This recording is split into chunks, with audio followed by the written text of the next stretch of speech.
नमस्कार, मैं हूं मुकेश जोशी और आप देख रहे हैं विचार क्रांति। विचार क्रांति के मंच पर आज हमारे साथ में उपस्थित हैं आदरणीय सुनीता जी फौजदार, जो पेशे से एक शिक्षक भी हैं और समाज सेवी भी हैं। आज का विशेष अवसर है, आज राष्ट्रीय महिला दिवस है, जो भारत की पहली महिला राज्यपाल सरोजनी नायडू के जन्म दिवस के उपलक्ष्य में मनाया जाता है। और इसी के मद्देनज़र आज हम अपनी चर्चा महिला सशक्तिकरण के विषय पर केंद्रित करेंगे। आइए आज हम उनसे महिला सशक्तिकरण के विषय पर चर्चा करते हैं। तो सबसे पहले मैं विचार क्रांति के मंच पर हमारे खास मेहमान का बहुत बहुत स्वागत करता हूँ। बहुत बहुत स्वागत है मैडम जी आपका। मैडम जी, यदि महिला सशक्तिकरण की बात करें तो सरकारों ने भी आज़ादी से लेकर आज तक बहुत प्रयास किए हैं और आज भी प्रयास हो रहे हैं। तो सशक्तिकरण को मूल रूप से सामाजिक, आर्थिक और प्रशासनिक और कानूनी रूप से देखा जाता है, राजनीतिक रूप से भी देखा जाता है। आप क्या मानती हैं, आप क्या सोचती हैं, वास्तव में आज महिला सशक्तिकरण के किस पायदान पर है? आपका क्या मानना है इस विषय पर? देखिए सर, महिला सशक्तिकरण हुआ तो है जी। हम प्राचीन काल की जब बात करते हैं और वहाँ से जब लेकर के आते हैं महिला का, उस समय जब गार्गी, मैत्रेयी या पाला, उनकी बात हम करते हैं तो उस समय महिलाएं थी तो सही, लेकिन बहुत कम संख्या, जिनको हम सिर्फ उंगलियों पे गिन सकते हैं, उतनी महिलाएं हमको सशक्त दिखाई देती थी। उन्हीं के नाम 2, 3, 4 जितने भी याद करते हैं तो 4-5 नाम हमारे सामने आते हैं। अभी जब हम देखते हैं गिन करके, संख्यात्मक रूप से यदि देखते हैं तो हमारे समाज में बहुत सारे नाम हम ले सकते हैं जो सशक्त हैं। लेकिन समाज में कहीं ना कहीं जब बिल्कुल हम धरातल पे जाके देखेंगे तो ग्रामीण महिलाएं जो हैं, समाज का निचला तबका जिसको हम जो बहुत अशिक्षित महिलाएं जो हैं, वहाँ की महिलाओं को अभी भी बहुत आवश्यकता है। एक तरह के महिला दिवसों पे उनको जा करके जागरूक किया जाए, उनकी जो योजनाएं उनके लिए चलाई जा रही हैं उनकी जानकारी उनको दी जाए। तो सशक्तिकरण हुआ है, लेकिन उस पैमाने तक हम नहीं पहुंचे हैं जहाँ तक हमें पहुंचना चाहिए। मतलब उतना संतुष्ट नहीं है। अगर ग्रामीण तबके को देखा जाए, ग्रामीण क्षेत्र की यदि हम रुख करें तो वहाँ की महिलाओं को कहा जा सकता है कि वो उतनी सशक्त नहीं है। और इसकी मुख्य जो इसमें रहा है वो कह सकते हैं कि जागरूकता की बहुत बड़ी कमी रही है कि सरकारी योजनाएं जो हैं वो वहाँ नहीं पहुँचा सकती। ठीक है मैडम, लेकिन हम अगर बात करें मैडम जी, कामकाजी महिला की बात करें, शहरी महिला की बात करें या फिर एजुकेटेड महिला की बात करें, तो आज कहीं ना कहीं महिलाएं आर्थिक रूप से तो एक उच्च स्तर पर पहुंच गई हैं, लेकिन जिस स्तर पर वो काम कर रही हैं वहां पर भी उनके साथ एक असम्मानजनक व्यवहार कई बार देखने को मिलता है। यौन उत्पीड़न जैसी समस्याएं उनके साथ में देखने को मिलती हैं। तो इतने एजुकेटेड होने के बाद भी वो इस व्यवहार को भी कई बार बर्दाश्त करती हैं। तो इसके बारे में आप क्या कहेंगी? महिलाओं को वहाँ क्या होना चाहिए, कैसा होना चाहिए उनका व्यवहार वहाँ पर? मैं जहाँ तक बात करूँ तो महिलाओं को वो एक शेर है अपने कि खुद ही को कर बुलंद इतना कि हर तदबीर से पहले खुदा बंदे से खुद पूछे बता तेरी रजा क्या है। तो महिलाओं को खुद को सशक्त होना पड़ेगा। खुद के अंदर वो काबिलियत हमको पैदा करनी पड़ेगी, खुद के अंदर वो क्षमता हमको पैदा करनी पड़ेगी कि किसी की ऐसी हिम्मत ही ना हो कि वो यौन शोषण जैसा घिनौना कृत्य हमारे साथ में कर सके। होता क्या है कि हम महिलाएं हैं, हम ये काम नहीं कर सकते, हम वो काम नहीं कर सकते, हम बाहर नहीं जा सकते, तो वो हम क्या है अपनी कमजोरी पहले ही समाज के सामने या अपने जो पुरुष वर्ग जो हमारे यहाँ है, अपने जो कार्य क्षेत्र में जो है उनके सामने वो एक कमजोरी अपनी दिखा देते हैं, जिससे कि पुरुष वर्ग हावी हो जाते हैं। उनको लगता है कि ये कहीं ना कहीं कमजोर है, फिर वो उसका फायदा उठाने की कोशिश करते हैं। और हम अपनी आवाज कुछ इसलिए भी बुलंद नहीं कर पाते कि समाज में पता नहीं हमको किस तरह से देखा जाएगा। हम अगर सही भी हैं, हम अगर गलत भी हैं, अगर हम सही हैं और अपने पक्ष में कोई बात रखना भी चाहें तो भी समाज का एक तबका तो वही कि अरे खुद ही ऐसी होगी। तो ये क्या है, कहीं ना कहीं हमारे दिमाग में रहता है, कुछ महिलाओं के दिमाग में ये चीज़ रहती है कि अगर हमने आवाज़ उठाई, हमने इस गलत के खिलाफ बोला, तो कहीं ना कहीं हमको ये सुनने को मिलेगा कि अरे हमारे साथ तो ऐसा हुआ नहीं, तुम्हारे साथ ही ऐसा क्यों हुआ। तो समाज ने वो विश्वसनीयता हमें दी ही नहीं है अभी कि हम अपनी आवाज़ खुल करके उठा पाएँ। तो समाज के अंदर अभी महिलाओं को विश्वसनीयता देने के लिए पुरुष वर्ग को भी उतना ही प्रयास करना पड़ेगा, साथ ही महिला वर्ग को भी उतना ही प्रयास करना पड़ेगा। सबसे पहले महिलाओं को कहीं ना कहीं उठना पड़ेगा। अब यदि उनके साथ कहीं इस तरह का अत्याचार या शोषण हो रहा है तो बजाय उन्हें बैकफुट पर आने के या शांत रहने के, और को दोष देने की बजाय खुद के अंदर वो क्षमता विकसित करनी पड़ेगी, अपनी योग्यताओं को बढ़ाना, अपने आप को इतना स्ट्रॉन्ग कर लेना कि हम चाहे कुछ भी होता रहे, कोई कुछ भी कहता रहे और हम टिक पाएं। योग्यताओं की यदि बात करें मैडम जी, तो योग्यताओं की आपने बात की, योग्यताओं के अंदर में एक तो एकेडमिकली क्वालिफिकेशन अचीव कर लेना, एक कानूनों का ज्ञान। तो आपको क्या लगता है कि academically hi fi education achieve कर लेना या फिर कानूनों का ज्ञान अचीव करना जिससे कि बोल्डनेस आ सके, तो आप इन दोनों में क्या क्या देख पाती है, कहाँ होना चाहिए महिलाओं को? इन दोनों के साथ एक चीज है, आत्मविश्वास पैदा करना जी। तो आत्मविश्वास शिक्षा से भी उतना ही आएगा, उतना क्या है, यदि हमें जानकारी कानूनों की भी रहेगी जी, बिल्कुल, तो भी हम अपने आप को सशक्त महसूस करेंगे। हमको याद आएगा कि अगर हमारे साथ ये घटना हुई है तो हम कहाँ जाएं, किसके पास इस तरह से एक्शन लिया जा सकता है, क्या एक्शन लेंगे, कहाँ हम अपनी आवाज जाकर के रखें। कई सारे कानून हैं लेकिन जानकारी भी नहीं है, जानकारी के अभाव में हम अपने पक्ष में भी बात नहीं कर पाते। एक बड़ा अभाव है जानकारी का, कानूनों की जानकारी का बड़ा अभाव है जो आत्मविश्वास पैदा नहीं होने देता है, और ऐसा लगता है कि कहीं ना कहीं हमारे साथ ही कुछ ऐसा ना हो जाए कि हमें नुकसान उठाना पड़े। मैडम जी, अगली बात यदि हम करें, महिला के साथ यौन उत्पीड़न की बात हमने की, लेकिन आजकल देखने में आता है कि सोशल मीडिया पर हम देखें कि स्वयं महिला ही एक वल्गरिटी का हिस्सा बन गई है। वो स्वयं ही वल्गरिटी को परोस रही हैं अपने फॉलोअर्स बढ़ाने के लिए या अपनी रील्स को ज़्यादातर डिमांडिंग बनाने के लिए। इस विषय में आप एक महिला होने के नाते इसे कैसे देखती हैं, क्या कहेंगे इस विषय पर आप? ये खुद को एक वस्तु की तरह परोसना महिलाओं के लिए कतई भी उपयुक्त नहीं है। हम एक पीढ़ी को संस्कार देने का काम करने वाले हैं। हम एक माँ है, हम एक बहन है, एक पत्नी है, और हमारे ऊपर बहुत बड़ी जिम्मेदारी होती है कि समाज को हम किस दिशा में लेकर के जाएं, अपने बच्चों को हम किस दिशा में लेकर के जाएं। तो मैं बिल्कुल ही गलत मानती हूँ जो महिलाएं इस तरह की रील्स बना रही हैं, जो अपने आप को दिखा करके कि सिर्फ फॉलोअर्स बढ़ जाएंगे, और क्या ही हो जाएगा फॉलोअर्स बढ़ने से, वो मुझे आज तक समझ में ही नहीं आता कि किस तरह के फॉलोअर्स की बात हम कर रहे हैं।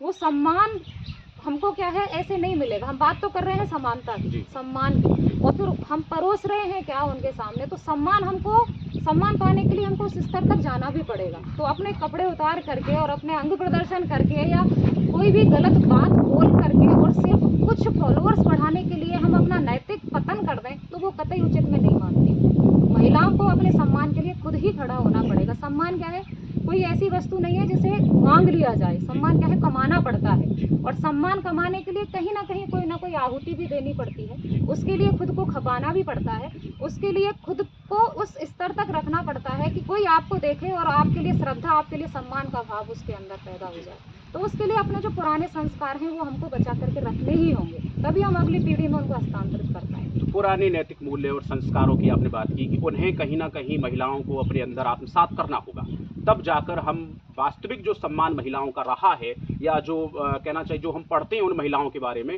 वो हम अचीव कर पाएंगे। नैतिक मूल्य और संस्कारों को अपने अंदर आत्मसात करना होगा।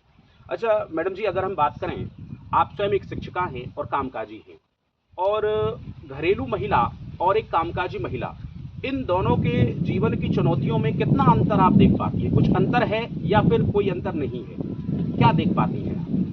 अंतर है, लेकिन वो अंतर सिर्फ इतना सा है कि घरेलू महिलाओं को सिर्फ काम करने के लिए ऑफिस नहीं जाना पड़ता, और कामकाजी महिलाओं के लिए ये दो धारी तलवार हो जाती है। हम क्या है, घर पे भी काम करेंगे, उसी शिद्दत के साथ करेंगे, ऑफिस में जाएंगे, कोई भी कार्यालय है, चाहे मैं जैसे शिक्षिका हूँ तो मेरा विद्यालय है, या कहीं भी जिन जिन ऑफिसों में हम काम कर रहे हैं वहाँ भी हम पूरी क्षमता के साथ अपना 100% दे करके काम करते हैं। लेकिन हमको क्या है, कई बार समाज ही उस तरह से देख लेता है, समाज ही हमारे लिए बोल देता है कि अरे जाके कुर्सियों पे बैठ के आप आ जाते हैं, काम उतना आप नहीं कर रहे हैं। क्योंकि हमारे अंदर क्या है, कभी कभी वो हीन भावना कामकाजी महिलाओं को पैदा हो जाती है कि हम अपने बच्चों को उतना समय नहीं दे पाते, अपने परिवार को हम उतना समय नहीं दे पाते, और वो टीस कामकाजी महिला के अंदर बहुत ज़्यादा रहती है।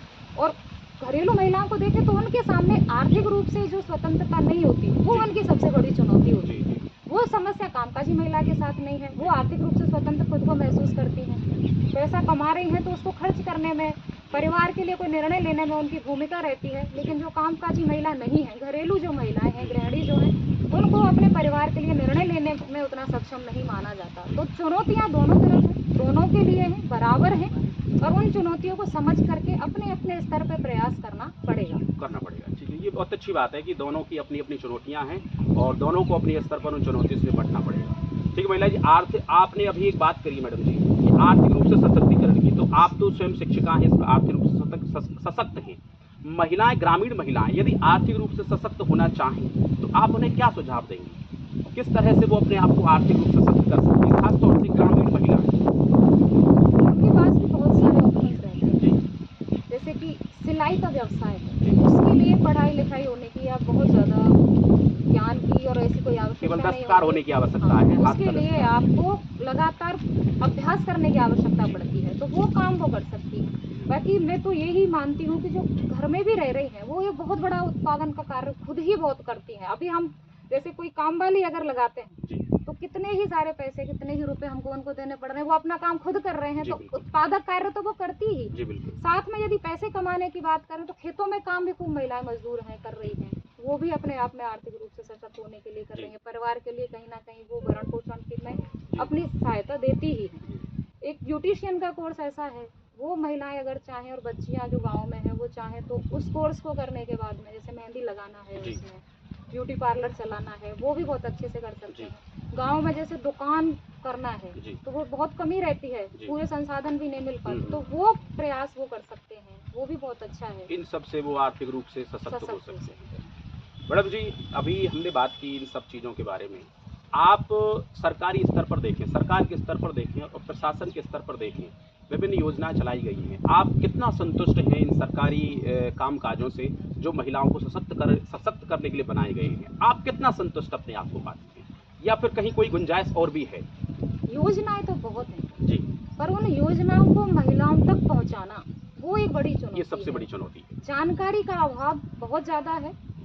योजनाएं आती हैं, ऊपर ऊपर हवा में तैरती हैं और कब गायब हो जाती हैं पता ही नहीं चलता। तो ये प्रशासनिक रूप से कोई ऐसा प्रयास किया जाए कि जिसके लिए वो योजना चलाई गई है, कम से कम उस तक उसकी जानकारी तो पहुंचे, ताकि वो उसका लाभ तो उठाएं, कम से कम उनको तो लाभ मिले जो लाभार्थी हो सकते हैं। अभी क्या है, ऊपर ऊपर कागजों में ही काम हो जाता है, तो जो सूचना नहीं पहुंचना, सूचना तंत्र का अभाव उन योजनाओं को पूरी तरह से धरातल पे नहीं उतार पाता। यानी कहें कि एडमिनिस्ट्रेशन जो है, प्रशासन जो है, जो योजनाओं को क्रियान्वित करता है, उसकी सबसे बड़ी कमी कही जाएगी। सरकार ने ये तो योजनाएं बहुत बनाई हैं, और लेकिन प्रशासन जो है क्रियान्वित करने में नहीं उतार पाए, ये सबसे बड़ी कमी कही जाएगी। मैडम जी, अगले चरण में यदि आप बात करें तो आप रोजमर्रा के जीवन में महिलाओं की बहुत सारी शिकायतें होती हैं। यदि वो घर से बाहर जा रही हैं, स्कूल जा रही हैं, कॉलेज जा रही हैं, या फिर वो अपने कार्यस्थल पर जा रही हैं, तो कई बार बहुत सारी चुनौतियों का उन्हें पुरुष वर्ग के जो समाज कंटक होते हैं, उनसे बहुत सारी चुनौतियां उन्हें फेस करनी पड़ती हैं। आखिर में ऐसी कौन सी चुनौतियां हैं और क्यों महिलाएं उन चुनौतियों को फेस करती हैं? वही बात कि आत्मविश्वास का अभाव। जी, जब तक महिलाओं में आत्मविश्वास पैदा नहीं होगा तब तक ऐसी चुनौतियों से निपटना संभव नहीं है। कई बार महिलाओं के मन में वही बात रहती है, जैसे बस में कहीं जा रहे हैं और किसी ने छेड़छाड़ की कोई घटना करी, किसी ने कुछ कहा, तो कि ये मैं अगर बोली तो ये सामने वाला पता नहीं क्या सोचेगा, किसी को क्या लगेगा। तो ये असुरक्षा की जो भावना है, ये अविश्वास, क्योंकि समाज ने पैदा किया महिलाओं के प्रति। वो एक गाना अपने चलता है, तू कौन है तेरा नाम है क्या, सीता भी यहाँ बदनाम हुई। तो जब सीता माँ तक के बारे में भी लोगों ने बोल दिया, तो हमारे अंदर वो दिमाग में घुसी हुई है वो चीज़ कि अगर हम बोलेंगे तो कहीं ना कहीं हमारे ऊपर दोषारोपण होगा। कई बार क्या है, परिवार से सपोर्ट नहीं होता, बाहर अकेले अगर निकल गए तो कि चुपचाप जाना था, चुपचाप आना था। ये एक बड़ी बात है, आपने बहुत बड़ी बात कही है कि परिवार का जो सपोर्ट है ये सबसे महत्वपूर्ण होता है। फिर परिवार वाले भी अगर दोषारोपण कर दें तो बेचारी महिलाएं कहाँ, वो स्वयं ही टूट जाएगी। तो महिलाओं को क्या है, वो विश्वास परिवार भी उनके अंदर पैदा करे कि आप कुछ भी अगर करती हैं, आप अगर सही करके आ रही हैं तो हमारा पूरा सपोर्ट आपके साथ है, हमारा पूरा परिवार आपके साथ है। अगर आपके साथ कुछ गलत होता है, आप आवाज़ उठा करके आई हैं तो हम आपके साथ हैं, आप किसी भी तरह से डरिए मत। तो शायद महिलाएं अपने साथ होने वाले ऐसे अपराधों के प्रति बहुत अच्छे से आवाज़, तो यह बात कहीं ना कहीं उनके आत्मविश्वास को बहुत बढ़ोतरी पर लेकर जाएगी और वो किसी भी मुसीबत से बड़ी बहादुरी से निपट पाएंगे। ये आपने बहुत अच्छी बात कही है, परिवारों का जो सपोर्ट है वो कहीं ना कहीं महिलाओं के लिए कम हुआ है, जिसकी वजह से उनके अंदर डर पैदा हुआ है। अगले प्रश्न पर यदि हम आए मैडम जी, तो कितना मुश्किल होता है एक महिला के लिए महिला होना? इस विषय पर आप क्या सोचते हैं, कितना मुश्किल है एक महिला के लिए महिला होना?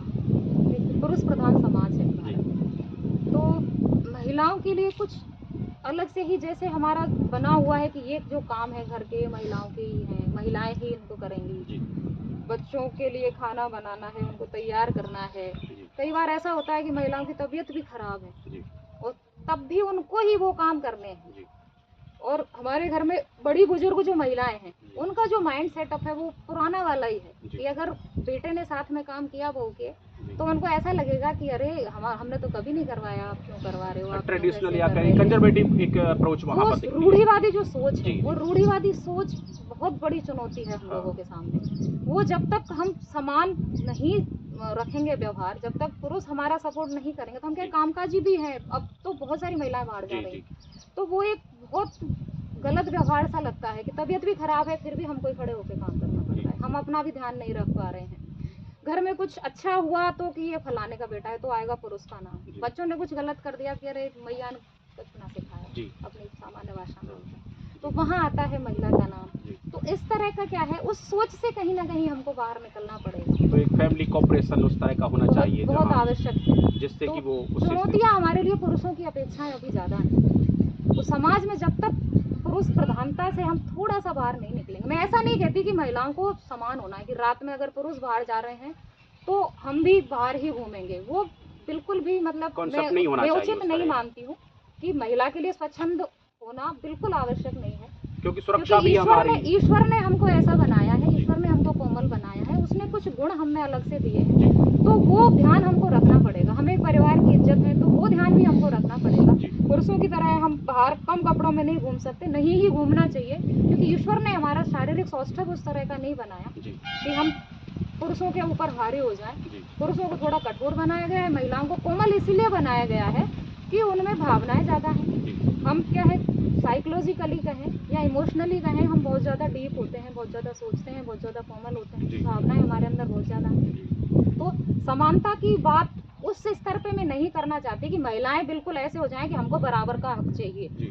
बराबर का हक चाहिए हमको वहाँ जहाँ हम बराबर काम कर रहे हैं उस स्तर पे, वहाँ नहीं कि हम घूमने की हमको आज़ादी चाहिए, कम कपड़े पहनने की हमको आज़ादी चाहिए, हम अपने आप को दिखावट की वस्तु बना रहे हैं। अभी शादी ब्याहों में हम चले जाएंगे तो वो बिल्कुल इस तरह का, हम क्या है इतना कुछ मेकअप करके, इतना कुछ छोटे कपड़े पहन के, ब्लाउज भी पहन रहे हैं तो छोटी छोटी स्टेप हम पहन रहे हैं, तो वो महिलाओं को कतई नहीं करना चाहिए। मैं इस उपभोग बात की को, वस्तु उपभोग हमें की नहीं वस्तु बनना है। स्वयं को नहीं दिखाना चाहिए। तब जा करके हम कहीं स्वयं को उस स्तर तक ले जा पाएंगे कि पहली जो महिलाएं थी, सम्मान जिनका किया जाता था, यत्र नार्यस्तु पूजन्ते रमन्ते तत्र देवता, तो वो जो नारी पूजने के योग्य है, तो उस स्तर तक हमको पूजने के योग्य खुद को रखना भी पड़ेगा। वास्तविक सम्मान जो जिनका था, उसी सम्मान को हम तभी प्राप्त कर पाएंगे जब इस तरह के हम अपनी संस्कृति को बचा के रखें। जी जी मैडम जी, अगले चरण में यदि हम बात करें तो आज राष्ट्रीय महिला दिवस है। सरोजनी नायडू जी जो पहली महिला राज्यपाल रही हैं, उनके जन्मदिन को ध्यान में रखते हुए राष्ट्रीय महिला दिवस के रूप में मनाया जाता है।